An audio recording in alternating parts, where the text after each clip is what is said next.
Under the pale light of a full moon, the small town of Ravenwood slept uneasily. The air was thick with an uneasy stillness, as if the night itself was holding its breath. At the edge of town, where the dense forest began, stood the old Whitaker mansion, abandoned and rotting, its windows like dark eyes staring into the soul of anyone who dared to look.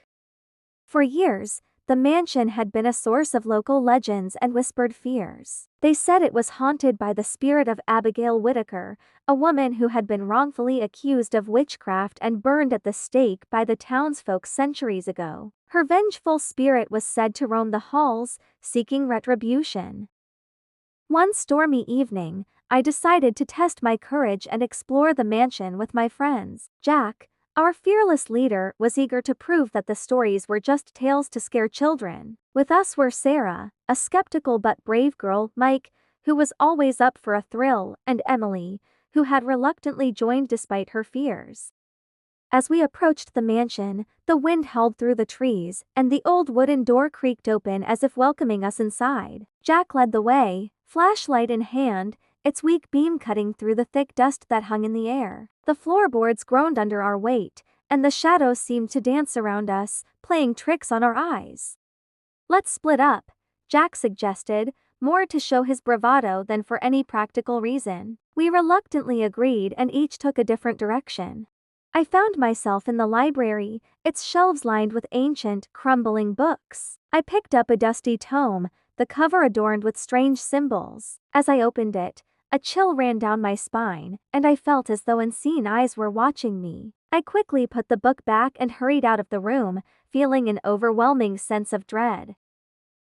Mike wandered into the kitchen, where old, rusted utensils hung from the walls. The air was thick with the smell of decay. As he shone his flashlight around, he thought he saw a shadow move in the corner of his eye. He turned quickly, but there was nothing there. The hairs on the back of his neck stood up, and he decided to rejoin the others. Emily, trembling with fear, found herself in the attic. The air was musty and filled with the scent of mildew. As she looked around, she saw an old, cracked mirror leaning against the wall. In its reflection, she saw a figure standing behind her, its face pale and eyes hollow. She screamed and turned around, but the figure was gone. Panicked, she ran back down the stairs, desperate to find us.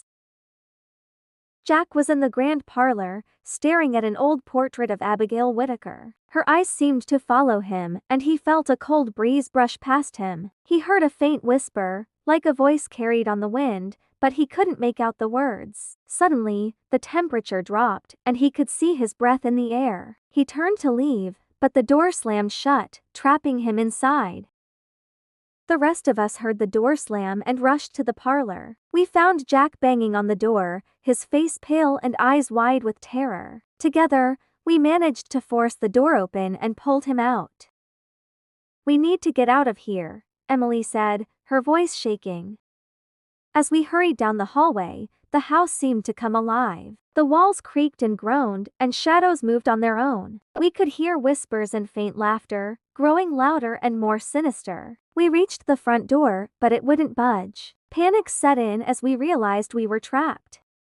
Suddenly, the whispers stopped, and an eerie silence fell over the mansion. We turned to see the ghostly figure of Abigail Whitaker standing at the top of the staircase, her eyes filled with rage and sorrow. "You have trespassed," she whispered, her voice echoing through the halls. "Now, you will pay the price."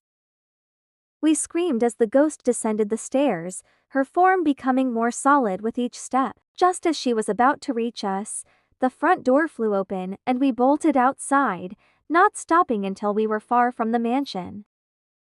Breathless and terrified, we looked back at the old house. It stood silent and still once more, but we knew we would never forget the night we had faced the vengeful spirit of Abigail Whitaker. The legend of the Whitaker mansion lived on, and Ravenwood remained a town haunted by its dark past. Like and subscribe for more stories.